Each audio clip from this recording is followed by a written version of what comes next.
নবী করিম সাল্লাল্লাহু আলাইহি ওয়াসাল্লাম বলছিলেন, জেনে রাখো তিনটা বিষয়ে যেন তোমাদের অন্তর কখনো খেয়ানত না করে। তিনটা বিষয়ে তোমাদের অন্তর যেন কখনো খেয়ানত না করে।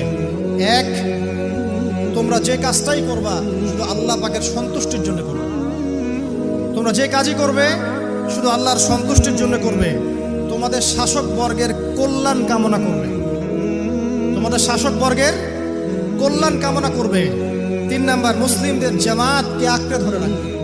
মুসলিমদের ইউনাইটেড কমিউনিটিকে আঁকড়ে ধরে থাকবে। এই তিনটা বিষয় পালনের ক্ষেত্রে তোমাদের অন্তর যেন খেয়ানত না করে।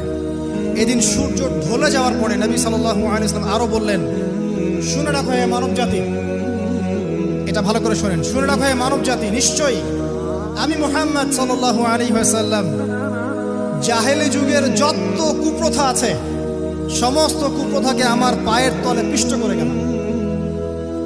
জাহেলি যুগে কি ছিল ভাই? শিরিক ছিল, সুদ ছিল, মাদক ছিল, নারীর অবমাননা ছিল, কন্যা সন্তানকে দাফন করা হতো, রক্তক্ষয়ী, হানাহানি, মারামারি, কাটাকাটি ছিল। এগুলো সবকিছুকে আমি আমার পায়ের তলে দাফন করে গেলাম। এটা কি দাফন